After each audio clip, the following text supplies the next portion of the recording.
3,000 की सेना लेके और सम्राट अकबर से लोग भिड़ गए, कुछ भी असंभव नहीं है। हाँ, 10,000 सेना लेके जेता और कुंपा और 1 लाख की सेना थी शेरशाह की, भिड़ गए, कुछ भी असंभव नहीं है। हाँ, मैं सिर्फ थोड़ा सा बता देता हूं, बहुत सारे बच्चों के मैसेज वगैरह आ रहे, सर पटवारी के बारे में बताओ। पटवारी का प्लानिंग आप कह रहे थे, ये एक मानव स्वभाव है। जब पहले एग्जाम नहीं आती तब तक बोलते रहते हैं सर डेट नहीं आई, डेट नहीं आई, कब एग्जाम होगी। और जैसे एग्जाम नजदीक आती है तब आदमी के अंदर एक फोबिया पैदा होता है। फोबिया एक तरीके का डर होता है, हर इंसान के अंदर होता है वो। आप ये ना सोचे कि सिर्फ मेरे अंदर है। पहले हम ये सोचते हैं कि एग्जाम डेट आ जाए, जैसे एग्जाम नजदीक आ जाए तब हम दुआ करते हैं ऊपर वाले से कि हे भगवान बस 2-1 महीना आगे खिसका दे। ऐसा कोई स्टूडेंट नहीं है जिसके मन में ये बात ना आए, ऐसा कोई स्टूडेंट नहीं है जिसे डर ना लगे, ऐसा कोई स्टूडेंट नहीं है जो अच्छी तैयारी करे। भय ही तो योद्धा को सचेत करता है, तो भय सबको लगता है। और पेपर के समय जिसने अच्छी तैयारी की उसे भी डर लगता है कि कहीं फेल ना हो जाए, क्योंकि डर ही तो आदमी को सचेत करता है। अगर डर नहीं होगा उसी दिन आप कहीं ना कहीं गलती कर दोगे। भय से ही तो आदमी ये काम करेंगे तो यार इसका ये है, और जगह नारे देख लिया की वेगी वह मार खा जाए। भय ही योद्धा को सचेत कर। चलो देखो, पटवारी का थोड़ा सा मैं फास्टली आपको पूरा शेड्यूल बता देता हूं, नॉर्मल सा शेड्यूल बता देता हूं, बाकी आप सब जानते हो। अब आप कह रहे थे सर आप पुलिस की तरह हमारा पटवारी का भी करो। देखो क्यों नहीं कर सकता पटवारी का, क्योंकि पटवारी में इंग्लिश आती, मुझे इतना नॉलेज नहीं, मैथ भी देनी पड़ेगी, फिर रीजनिंग भी देनी पड़ेगी। लेकिन जीके जो है वो आप करो, वो भी बता दूंगा कि पुलिस वालों में आप शामिल हो गए तो पटवारी के लिए क्या फायदा, उस टेस्ट में आप शामिल होते हो तो क्या फायदा होता है। पूरी व्यूरचना की थोड़ा सा जिक्र करता हूं, ज्यादा मैं आपका टाइम नहीं लूंगा, ज्यादा टाइम खराब नहीं करूंगा, 10 मिनट के अंदर में पूरी की पूरी राम कहानी गा दूंगा। देखिए पटवार का जो आपका सिलेबस है, शॉर्ट में बात करूं तो GK and GS, GK and GS, फिर राजस्थान जीके, जीके है, जीएस है, राजस्थान जीके है, फिर हिंदी एंड इंग्लिश है, उसके बाद मैथ एंड रीजनिंग है, और उसके बाद कंप्यूटर है। ये एक बड़ा पोर्शन है जो 45% भाग को कवर करता है, यानी अकेला जीके 45% भाग को कवर करता है, और हिंदी और इंग्लिश दोनों मिलकर 15% भाग को कवर करती है। और उसके बाद में मैथ और रीजनिंग भी बहुत बड़ा पोर्शन कवर करती है। मैथ और रीजनिंग अगर टोटल देखिए तो 30% भाग को कवर करती है, और कंप्यूटर है वो 10% भाग को कवर करता है। ये एक पोर्शन है। अब पढ़ाई के 2 तरीके हैं, एक तो ये होता है कि जो ज्यादा नंबर का उसे पढ़े, कम नंबर वाले पे कम ध्यान दे। एक ये होता है कि मेरा जो पक्ष मजबूत है उसको मैं छोड़ दूं, दूसरा पढ़ूं। और एक ये भी तरीका है जो पक्ष मजबूत है उसको और मजबूत कर लूं, और जो कमजोर है उसको छोड़ दूं।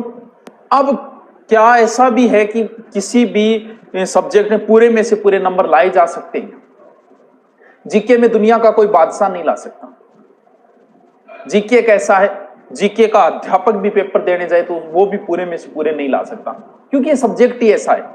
लेकिन जिस बंदे को मैथ आती है, जिसको रीजनिंग आती है, भाई साहब वो दावे के साथ पूरे में से पूरे नंबर ले सकता है।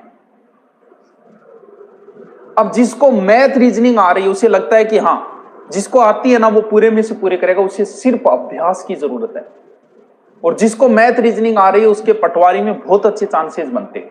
पटवारी में सिलेक्शन का सबसे बड़ा आधार हो जाता है ये। क्यों? क्योंकि इसमें कोई 30 मार्क का नहीं हो सकता, कभी नहीं हो सकता इसमें। भलाई आपके अध्यापक जैसे हम पढ़ाते हम देने जाओ, भलाई दावे के साथ नहीं कह सकते कि सब में से सबसे हम कर देंगे, नहीं कर सकते भैया, कोई नहीं कर सकता। लेकिन एक मैथ का टीचर या मैथ का एक स्टूडेंट दावे के साथ कह सकता है कि सर मैं इसमें पूरे में से पूरे लेके आऊंगा। तो फिर ये जिसने मजबूत पक्ष बना लिया ना, उसे फिर ज्यादा टेंशन की जरूरत नहीं है। उसे फिर इस पोर्शन को तैयार करना है, क्योंकि ये भी बहुत बड़ा पोर्शन है। लेकिन अब इस पोर्शन पे डिपेंड ये करता है कि आप गहराई का कोई अंत नहीं है। अब इंडियन हिस्ट्री की बात करें, स्पेशल गांधी जी पे किताब लगती है, अशोक पे किताब लगती है स्पेशल, कितना पढ़ लोगे आप? राजस्थान की हिस्ट्री की बात करें, महाराणा प्रताप स्पेशल किताब लगती है, मेवाड़ के एक एक शासक पे किताब लगती है, मारवाड़ के इतिहास की हीरानंद ओझा जी की इतनी मोटी किताब है, 2 भाग है, कितना पढ़ लोगे? तो फिर इसमें भी आप ज्यादा मत भटको।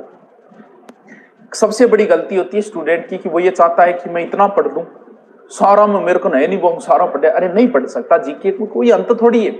तो आपके पास जो भी गाइड है, कोई गाइड हो, इससे कोई फर्क नहीं पड़ता, उस एक को ही पढ़ लो 2 बार 3 बार 4 बार, क्योंकि गहराई का कोई अंत नहीं है जीके का, कहीं कोई अंत नहीं है। मौर्य काल पे स्पेशल है, सिंधु घाटी पे स्पेशल, हड़प्पा पे स्पेशल किताबें लगती है, तो आप कितना पढ़ लो। तो ये मान लो कि एक गाइड से आप पढ़ते हो, उससे बाहर आए तो किसी के बाप को नहीं आएगा, टेंशन लेने की जरूरत नहीं। तो जीके के अंदर तो आप इतना ही करो, जीके साइंस की स्पेशल बुक ले आओ, चाहे लुसेंट की भी आती है स्पेशल इतनी मोटी, या फिर और राजस्थान की बहुत सारी एग्जाम, आप किसी ले आओ, कोई फर्क नहीं पड़ता इस चीज से। कोई गाइड ले आओ, सब एक जैसी है, सब में राम कहानी वही है, घुमा फिरा के, किसी में एक बात कम है, किसी जैसे आप मेरे पास हिस्ट्री पढ़ो, फिर किसी दूसरे अध्यापक के पास पढ़ो, क्या अंतर आ जाएगा? या तो मेरी कोई एक बात एक्स्ट्रा बता दूंगा, या फिर वो कोई एक बात एक्स्ट्रा बता देगा, और कोई अंतर नहीं आता। सब अध्यापक जिस प्रकार सारा मैटर बराबर करवाते हैं, वैसे ही सारी गाइडें एक बराबर ही, किसी में 2 लाइनें कम है, किसी में 2 लाइनें ज्यादा है। तो सेपरेट बढ़िया तरीके से ये पोर्शन मैथ रीजनिंग वाले बहुत अच्छा अगर इस पे ढंग से ध्यान दे ले, क्योंकि उनका ये पोर्शन तैयार है। और जिस बंदे का ये पोर्शन तैयार नहीं है, भाई साहब इस पोर्शन को स्पेशल तैयार करो, क्योंकि ये एक ऐसा पोर्शन है जिसमें आप पूरे में से पूरे नंबर ला सकते हो। आपकी औकात चाहिए पीछे के आए हुए पर्सन, और ज्यादा, क्योंकि मैथ रीजनिंग एक ऐसा सब्जेक्ट है जिसपे ज्यादा अध्ययन करोगे उतना ही ज्यादा आपको फायदा होगा। अब बात आई हिंदी इंग्लिश को कहीं करा गुरुजी, इंग्लिश में तो न्यू ही गरीबी है मारे, बिल्कुल है, सगड़ा गरीबी है। लेकिन आप ये तो देखो कि इंग्लिश में टॉपिक क्या दे रखे हैं। उसने मात्र 4 टॉपिक दिए। एक टॉपिक पैसेज का है। अगर आप अच्छे टीचर से पैसेज, अगर पैसेज गद्यांश पैसेज में से अगर प्रश्न निकालना एक अच्छे टीचर से सीख लोगे ना, तो एक पोर्शन तो तैयार है आपका।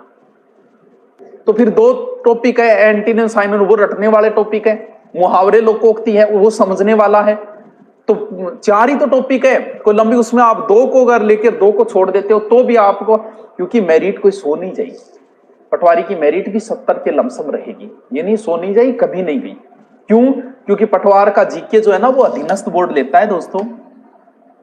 अधीनस्थ बोर्ड का जीके जो है ना वो आरएस से भी खतरनाक आता है। पीछे का पेपर उठा के देख लो, तुम्हें पता चल जाएगा। अच्छे अच्छे टीचर नहीं कर पाते। हाँ, अब उसमें करना क्या, अधीनस्थ बोर्ड किन टॉपिकों पे स्पेशल ध्यान दे रहा है, इस चीज को समझो। एक तो आप स्पेशल पेज बना लो एक अलग से, और उस पेज में जो भी कोई तारीख आई, भला किसी की तारीख आई, जैसे हल्दी घाटी युद्ध की तारीख आ गई, खानवा युद्ध की आ गई, आरपीएससी की स्थापना की आ गई, अधीनस्थ बोर्ड स्थापना की आ गई, राजस्थान राज्य पथ परिवहन निगम की आ गई, सारी तारीखें एक जगह लिखो। अधीनस्थ बोर्ड सबसे ज्यादा तारीखें पूछता है, कोई जोड़ जपोड़ नहीं है इसमें। और बच्चे के आईक्यू का यानी डेट सबसे ज्यादा, और डेट में भी अधीनस्थ बोर्ड, आरपीएससी ने कभी आरएस में नहीं पूछा हल्दी घाटी की युद्ध की तारीख। अधीनस्थ बोर्ड ने और मारवाड़ के गिरी सुमेल युद्ध की तारीख पूछी, कब हुआ, 3 जनवरी, 4 जनवरी, 5 जनवरी, 6, यानी एक्चुअल तारीखें पूछता है अधीनस्थ बोर्ड। तो इसकी एक स्पेशल अलग से 4-5 पेज आपकी, जब भी तारीख आए कोई, उस पेज में अलग से लिख दो और उनको बार बार रिपीट मारो। हिंदी के लिए क्या करें, देखो संधि समास उपसर्ग प्रत्यय वगैरह मैंने डाल भी रखे हैं, संधि मैंने डाल रखी, उतने ही नियम है, इसके अलावा कोई नियम नहीं, इनका अभ्यास करो। इसके अलावा माध्यमिक शिक्षा बोर्ड की एक बुक आती है, अब वाली नहीं, अगर आपको पहले वाली मिल जाए ना तो सोने पर ही सुहागो है। अब वाली आपको मिलेगी, वो इतनी अच्छी नहीं है जितनी पहले वाली है। सर आपकी टीम बहुत अच्छी है, दूरीना, अरे भैया टीम शानदार टीम है, देखते जाओ सर। कोर्स